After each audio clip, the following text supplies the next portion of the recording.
Hi, everybody. Welcome to where Entrepreneurial Vision Meets Action. I am Natacha Guyot, the video Sorceress, your host today. I help creatives, entrepreneurs, and SMBs create and repurpose engaging videos to elevate their brand and attract more clients. And today I am delighted to be joined by the amazing Katie Dykstra, who is a fractional HR leader, among other things. And we are excited to have you here today where we are going to be talking about a few things, but really the theme of today's discussion is going to be all about tapping into intuition and intention to build a business that is true to your values.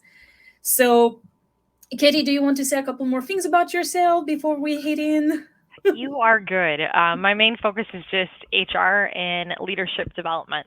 So excited to be here and talking about how we can use intuition to help us.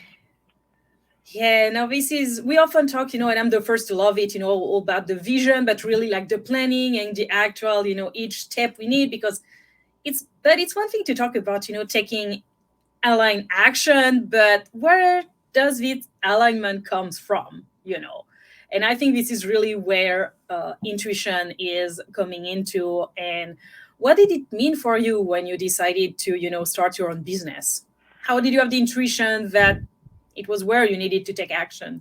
I feel like the universe will talk to you in multiple ways, and I felt like I kept getting that message. I'm a former workaholic, and I have to keep myself in check. And so, one of the biggest pieces that I struggled with when going on my own is that it was no longer what's the vision of the organization and the values, and how do you build your goal out of that. And so, I really needed to start shifting from okay, maybe I don't need goals, maybe I need to think of it a different way as an entrepreneur. And that's kind of how I fell into vision boards. So last year was my first vision board for my business. And now I've been spreading the word to many people, my clients, peers, and friends about using a vision board for 2024. And I love that you mentioned the vision board because I never did my vision board until end of last year, and that was actually for my business. And I think that also I love what you said. The universe will talk to you because that was a little bit how it happened to me. It's like I knew I was going to go into content, when I created my own business, but the going down, niching down, in video, it happened right away, but I didn't notice it until it came back knocking on my door because a friend of mine who is a streamer was just like, I need your help. Will you help me? I need your help. Please help me. When can I be? You're my only hope. That was kind of like the deal there. But it's interesting how it will talk to you, whether for intuition or, things you're going to see, people they're going to place on your road. And it's like, okay, I'm hearing you, but am I going to listen to you? Well, I think again, like the universe will keep teaching you that lesson until you make a different action. And that's kind of what was going on in my world. I've always put works before my family. And we had a couple of scenarios where I needed to step up. And so I tried something different than versus what I've done in the past. And it was an amazing 2023 for me personally and professionally. And so my biggest piece and hurdle is that the world is like an oyster that's ginormous when you go on your own that you don't even know where to start. And so to me, I needed to hunker down on that piece. And that's why I was like, okay, I need to get my ideas somewhere. I need to get a vision somewhere. And I couldn't do the SMART goals for me because I didn't even know what 2023 was going to bring me. Thank you for saying that because I feel that so deep in my bones. It's just like former workaholic as well, overachiever, kind perfectionist, mostly in recovery. I'm saying mostly because I'm always like, if you're a perfectionist, recovered perfectionist, something went haywire there.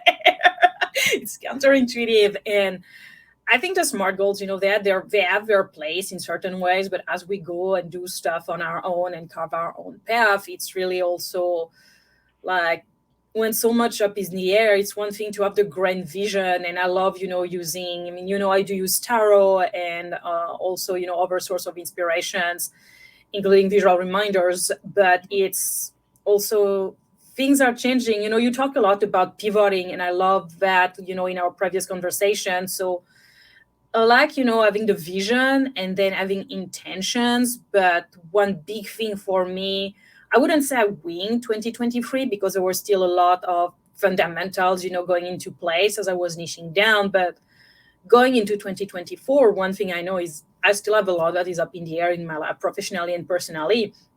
And that's when I made the decision of, okay, we're going to slow down. We're not going to go full on Capricorn type A and, plan out the year, month and week by week. And I've chose to, being intentional, but only having quarterly goals, because I'm like quarter by quarters. I do feel like they're all aligned with the vision I have of where I want my life to go. But it gives me better room to make progress while still being able to pivot. And I love that you're talking about, there is a program out there that's called EOS. It's Entrepreneur Operating System. And a lot of entrepreneurs use it because they do quarterly rocks. And quarterly rocks are those goals. Like, what are you trying to get in the next 90 days? How do you get there? And you build it out. And I think it's because as entrepreneurs, we are constantly thinking of all these ideas that we want to do. We're so innovative. We want to do 1,000 things. But in reality, you're only going to be able to do a handful of things. So what are those top 3 priorities? How do I align it, and what actions need to take place? So it's funny when you're talking about that, because it brought me to EOS. I remember you mentioning that before, and I did not realize that we're doing, these quarterly rocks. I like that because it's really a good way to make sure we're going to continue to, to progress, because this is also why we're here, why we're doing this. But having the freedom to reassess, and it's easier to pivot when you're not just like, I need to overhaul the 3 weeks I took to just plan 12 months, and now 2 months in, I need to rethink my whole life. And so when you talk about pivoting, again, I always think of friends, and I've been thinking of this the last few years with COVID brought me into the whole pivot piece, is when Ross is trying to get that orange chair, is it down or up the stairs, and they keep saying pivot. Well, we keep getting new pieces of information every day. You might get a huge client that then is going to prevent you from taking on some of your other clients. So it's really, when new information comes in, how do we shift? But that it still helps us get to the mission of what we said we were going to accomplish in that quarter. I like that. And it's also like, I think this is where, because sometimes we just like go, go, go, and then we don't take the time. Like, obviously, we want to build a business that, also helps us, provide for ourselves, for our families and everything. But sometimes we also need to, sit down and be like, does it, I think finding the difference between, okay, I need cash flow because this is a reality of life, but at the same time making sure that we're still, chasing the goal, like the vision, even better. And I think that tapping into our intuition and being intentional about why we're doing what we do, whether it's I need that for the short term or this is for the long term, can really make a difference. And I like how you talk about that, because I think over time we have this vision of what the American dream is. And I know you came from overseas to America, so you've probably heard the American dream, and it might look different than what I was told when I was a kid.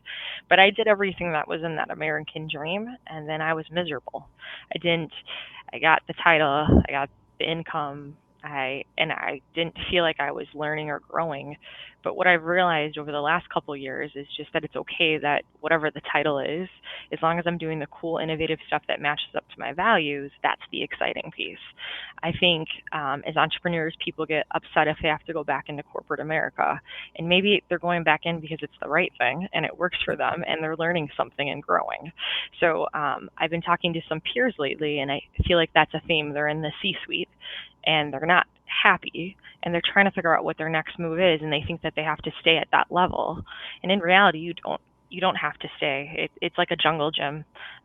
You can jump anywhere. You can jump down, sideways, up or down, as long as it's matching up to what you want to do and it's filling your soul and it works for your family or whatever your values are. That's how you should be predicting what you do next in 2024, not based on some success is what we were told with that American dream, because I don't think that's what people are looking for. I think COVID really woke up a lot of people about what what do I really want when it comes to my career and my personal life.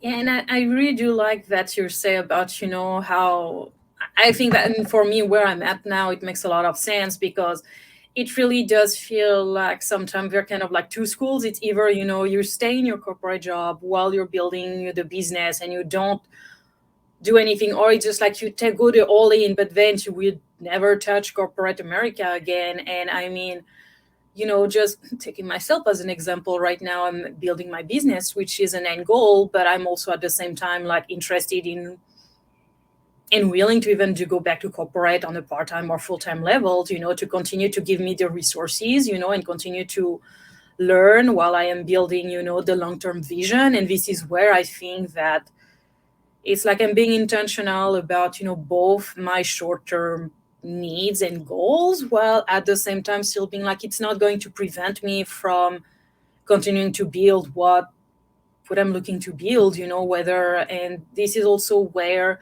there are so many ways to make entrepreneurship work, it can be really so so many things. And like, for example, I'm looking into, creating my first online courses and over digital products. So that's like, those are services, those are like more passive afterwards, than my active services. And I'm like, if, what I'm building and while I'm, hopefully going back possibly into corporate America for a while, it's still like, it's going to alleviate, the amount of time I need to spend while I'm still actively building my business. And I love how you just said intentional. So your decision making is now intentional, matching back up to what your vision is for long term and short term. And I think that's the key. I think we let society play a role too much on our decision making versus really deep down what works for you and where you're at in life. And again, over time, that's going to shift and change, and that's okay. I think that's the piece that when we think about who's in our inner circle that's supporting us while we're making these decisions in our career is if our inner circle is telling us to take that jump, that leap, to try something new, and it doesn't work out, it's okay. Like, it's all going to work out for you. And I think a lot of people in our circle don't say that it's okay piece if you fail or it doesn't turn out it's supposed to. So, again, to keep that in mind, and I keep talking about vision boards, if you guys keep hearing me use that, it's just because to me it helped me be intentional. That's what I was able at. So, I keep mine at my desk. This is my vision board for 2024, and it helps me know that I'm on the right track. I have an affirmation on the back. Again, affirmations were really helpful for me as I was going into this new role of being an entrepreneur, that it kept me grounded. And again, I think each year your affirmation or every couple months it might look different what that is.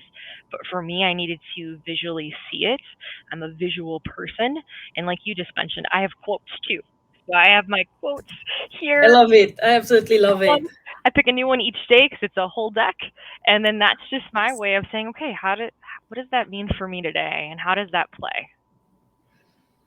I absolutely love it. And it's funny because I think that really the visual aspect can do a lot of things. And for me, I do like, I've used Tarot for over 20 years and Oracle for 7 years or so. I'm not doing to do the world math here, but I do have a little card stand that is right next on the shelf next to my desk. So I can see it when I walk in, or anytime I walk into my office before I sit down. And I usually change the card, sometimes change every day, sometimes it change every week, sometimes it's going to even be like, I need something else. And like the current one I have now is it was so funny because I love baking. It was bake magic cookies. I can give good things to myself and others. I love that. And I needed that reminder at some point. And something I often say, about this type of card when I work for myself or with clients, it's really facilitating the inner dialogue and also be the reminder of what do I need now, because it's really something. And I also I had certain crystals that I choose. I cleaned out all of my all of my crystal display end of last year. I need to make new ones because I felt I wanted new energy for 2024. And what I love about crystal is kind of like the color correspondence and the storytelling. That's the storyteller, inside of me coming from film. And it's, I've not done that. I have a little dish. The dish is still here. It's empty right now, but otherwise it always sits just under my monitor so I can see it. And last year it was something more for creating and content. Sometimes I had other stuff for personal power or for self-expression. So I'm still kind of figuring out what my theme is going to be for this year, and I'm probably going to put it together by the end of the month. But I'm really, really excited about it. And I like that you mentioned the affirmation. One thing that has really helped me in the past few months was EFT tapping. I really dove into it, and I like the affirmation, but also kind of the embodiment, being active while doing that. And um, it's those little things, but yes, that's and thank you, Andreas, for your comments. We're happy you're enjoying it, and yeah, if you all want to chime in, please feel free to do that. And also, a quick thing: whether you're watching live or even if you're catching the replay, do not hesitate to share comments, ask questions. Katie and I are more than happy to continue the conversation even afterwards. And in case I miss your comments from LinkedIn because StreamYard is being a technological gremlin, we will make sure to go back to the event page and answer to everything after the live. So just so you know, we're not ignoring everybody. It's the tech gremlins. It happens. I think what I really liked about your comment is about being intentional. Like you just mentioned about how you're trying to figure out your theme and you're trying to see what you're seeing, hearing, experiencing. And again, I think every day we're feeding our minds different thoughts. So if you have those affirmations, if you have those quotes, just make sure it's on the positive side because what you take in is what your mind thinks. So if you're talking negative to yourself, if you're saying you suck at what you do, I'm not good enough for this, your mind will assume that is a true thought and that's what you become. So I always try to talk to my clients, my leaders, about really who do you want to be and how do we start talking that way to that person that you want to be or are, versus the negative talk. I feel like imposter syndrome really has risen over the years of people saying that they're not capable of doing anything. And it's amazing you are more than capable to take on many challenges that you guys are facing. Yeah, and it can be like it also reminds me, because perfectionist in recovery here is like the some people say, that the good enough, is setting the bar lower, but I'm just like, it's the done is better than perfect, and giving ourselves the grace of, especially when you're trying new thing, whatever the result is, it's just like, you know I also kind of want to pull a Yoda and be like, do or do not, there is no try, because we will probably have learned something. And yes, we're dropping the Star Wars references, but it would be a crime if we didn't do that, right, Katie? Yeah, I love it.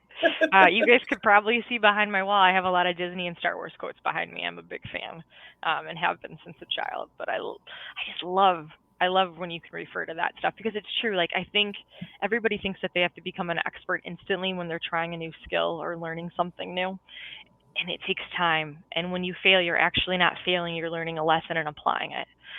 But we have a tendency not to think like scientists, right? You have a hypothesis, you get new information, you pivot based off that new information. Instead, we're taught at a very young age if you do something wrong, you fail, you suck, versus, oh, I got new information, now I'm going to pivot based on that.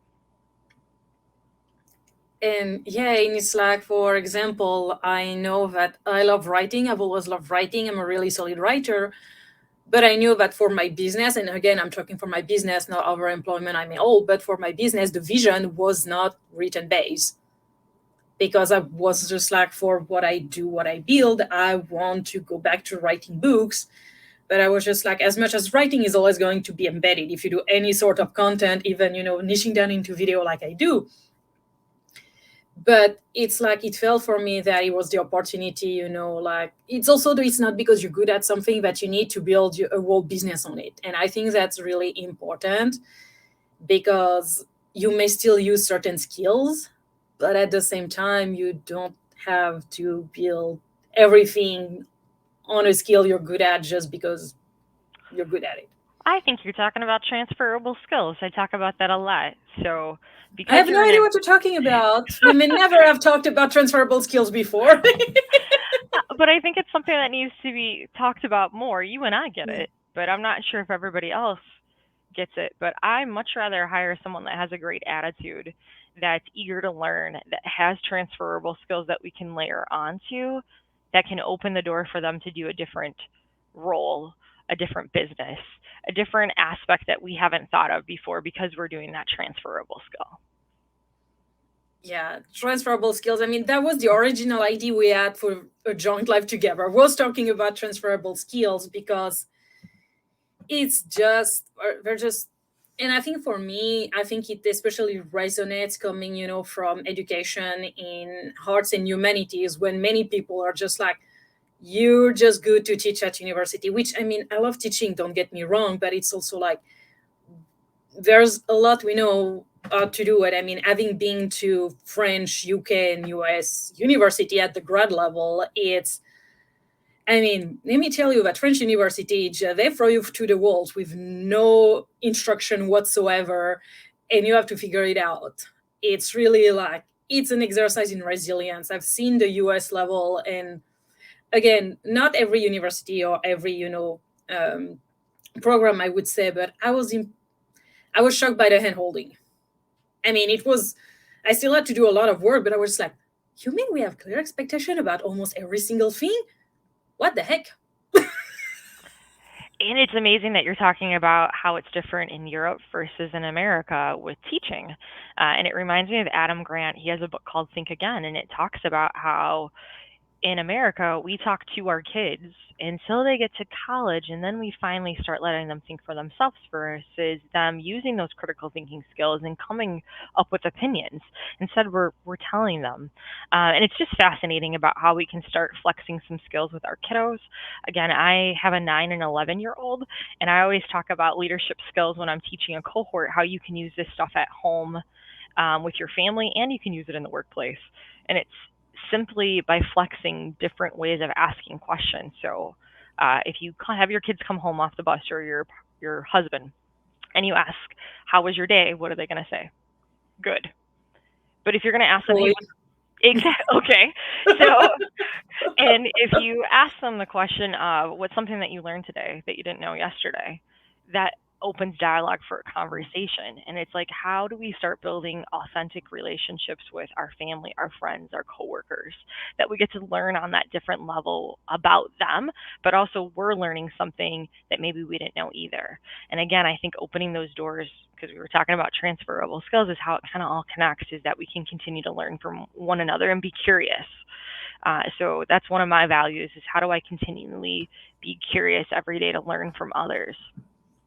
I love that. I love the curiosity aspect. And I think in being in, I agree with you that you can apply that to, any relationship we do have. But there's also the fact that as entrepreneur, it's so easy to be isolated, and I think that being able to have this conversation, I mean, you and I, we're not building the same business. We're not in the same niche, but we had so many good conversations. I mean, that's why we're here today in the first place. And it's really like the opening, opening up the conversation and thinking about other things. That's always what I say, about collaboration. And when I say it's my professional love language, Darnell, if you're listening, you're gonna get tired of me talking about that and bringing that up again, since you asked that question last year. But so it is.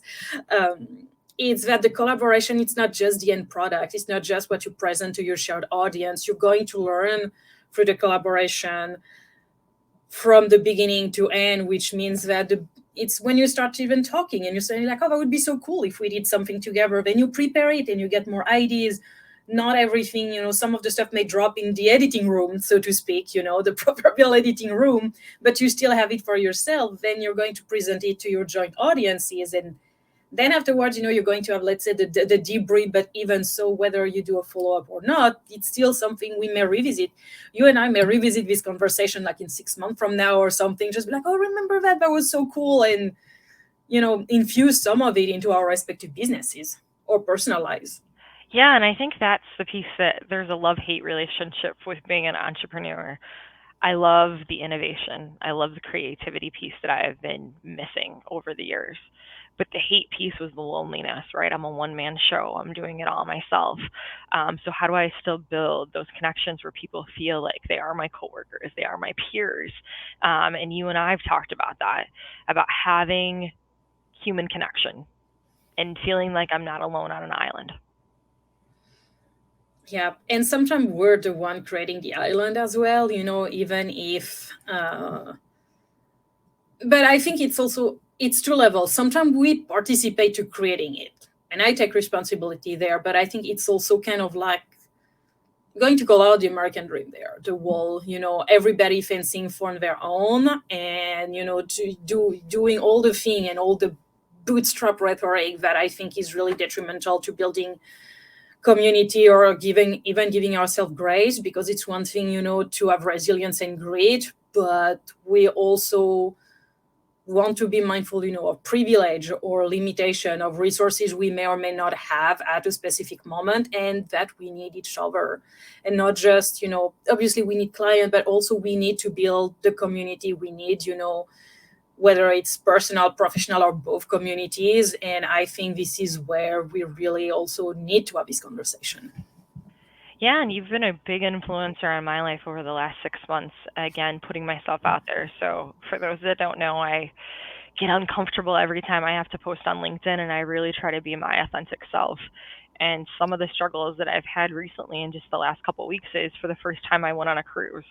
I didn't have access. I did not pay the extra money for the internet, and I did that intentionally so that I was there for my family. So 8 days of not having access to text messages or emails, and I have multiple inboxes. I came back to 2,000 emails and 74 text messages. And normal Katie would have pulled an all nighter to get through all of those, but instead I gave myself some grace.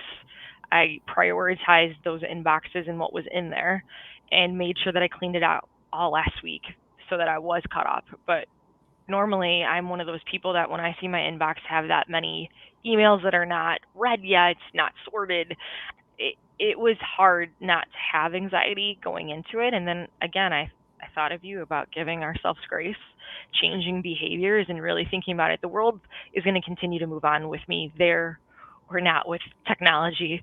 And so I've got to learn, if I really need that mental break and I need to be present with my family and for myself, that it's okay to take a little bit longer to get myself out of the mess that I dug, because it was worth the investment. Otherwise, I'm never going to do it again. I'm never going to take a break from technology, because then I'm going to constantly have that feeling of anxiety. So I love that you brought that up about how we can influence each other in positive ways. And so the last couple posts that you'll see on LinkedIn is about those experiences and being really authentic with you guys, saying, hey, it's okay to give yourself grace. It's okay to have a mental break. And it's really worth it in the end, because I came back re-energized, focused for 2024, excited about what's going to take place. And I'm not sure if I would have felt that way if I constantly did look at my text messages or emails while I was gone on a vacation. Yeah, and I mean, I'm still learning how to do that myself. It's just like, I'm very happy that you were that, but it's also, recognizing it's a process. And again, that's where, the giving ourselves grace comes in, because we're not perfect. It's good, it's normal. And I'm the first one who I dance with burnout. I really did some burnout end of last year, and that's also why I had big goals, and I was just like, you know what, my last big USA for 2023 and get off to a good start in 2024 is going to rebuild my funnel. It's going to build a really high quality freebie.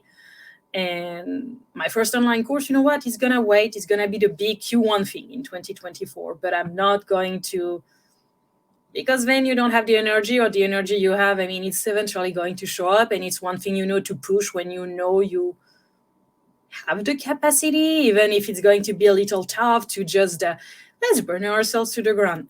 No, been there, done that. I got several editions of the t-shirt. And I think that, all the conversation you and I had last year, including, the going back to corporate, while building, that was also one of the big influences for me that you have, of being like, it's okay to do that, because you brought it up in ways that, were eye-opening, and also discussion we don't often have enough, because often it's, when you start talking about it, people are like, oh yeah, it's normal, but it also really feels like it's a hush-hush thing, it's one or the other.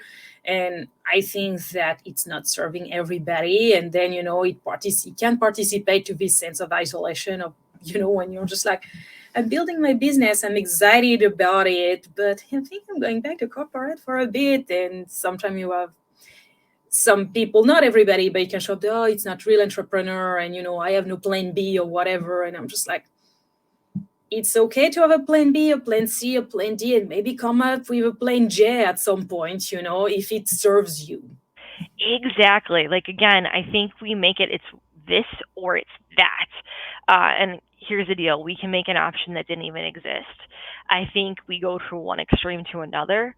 And I think the piece that we have to remember is, what do you want? And how does that change over time? And that's okay. Again, people that are contemplating what they're going to do in 2024, get a new job, try something new at the organization that you're in, start your own business, your own side gig. Look at your values first. What's your purpose? And then align to those with the decision that you make. And guess what? If you make a bad decision, you're going to get on the right path no matter what. The universe has a wonderful way of doing that for us and dropping hints and clues of where we're supposed to be. So please don't think that it's earth-shattering decisions. I am one of those people that get real nervous with change. But what I have found over the years is that I'm going to get on the right path no matter what. And so to me, to keep me grounded is looking at those quotes. It is having that vision board next to me at my desk. It is having those affirmations. Whatever you need in order to feel like you're on the right path or that you're staying on track of who you are as a person, put that by you. Have that so that you can look at it every day, because you'll be shocked of how you will be on the right path when you do have those visuals in front of you that you're seeing every day to remind you when you're feeling like you're off track. No, I love that. Also, just saying a quick hi to Josabel, who tuned in for that, who is a longtime partner in crime in many creative projects, and a fellow Star Wars fan, Katie. You would appreciate that. But I love I love all of that, and I think this is kind of a lovely wrapping up point for that, and finding what works for you. But I do like, the visual reminders. It doesn't have to be a daily reminder. It can be a daily reminder, but I think also just thinking of what type of reminders of, tuning in, checking with yourself can work. And again, finding what works. Maybe it's not a daily, maybe it's a daily, maybe some stuff is daily, maybe sometimes it's maybe there's some stuff that we see every day. Maybe there's things we change up once a year, once a month, once every hour, because that day we really need the extra TLC. That also goes into all of it being a process. And I know that's one of the reasons why tarot works well for me, and why also I work it. I offer that to support my clients. I'm not here to replace your common sense or your good plans. It's also really like, what do you need to hear now? What guidance can you get? And it's me being a visual person. That's one of the reasons I love working with those. Just like, you have your vision board. It's like those visual reminders can really make a difference, and they can help us, just take that breath and be in the moment and remind ourselves of our why. And like you say, like there is a lot of way to get there. I love how you're closing that out. There isn't just one path, and each path looks different for each one of us of how we get to our destination that we're trying to go to. And you might have some milestones along the way, some stops, some detours. See, I'm trying to keep it positive here. Oh, detours. I do like me detours. I think it comes from the fact that in France we have, I believe, the most dense road networks, with a lot also tiny roads and everything. So this is why it's a family joke that we're gonna take not just the scenic road, but we often refer to them as detour, because you never know what medieval castle you're going to stumble on the way. Love that. So it's like detour is positive in this sense. And I love that you're saying that, because in my experience it hasn't been, but you explaining it in that way and the family joke that you have, I love it. So, and I see we have a final. Yep. Thank you, Lisa, for tuning in. I just trying to be mindful of featuring everybody, and thank you to everybody who's joined us now. If you're catching the replay, please also say hi, because whether it's on YouTube or on LinkedIn, Katie and I are happy, to continue the conversation and see, how things go for you, what you are building, and also like finding what works for you now and in the long run. It's not mutually exclusive to look at both and works for you, for your loved one. And yeah, so thank you so much, Katie, for this conversation today. That was absolutely amazing. And do you have any last thing you'd like to say? Just thanks. I really appreciate having some time with you for us to talk on some of the things we've been talking about the last several months. So nice meeting everybody. Thanks so much for tuning in. Thank you, everybody, and feel free to chime in if you catch this on the replay. And I will see you all next week. Have a great rest of your day.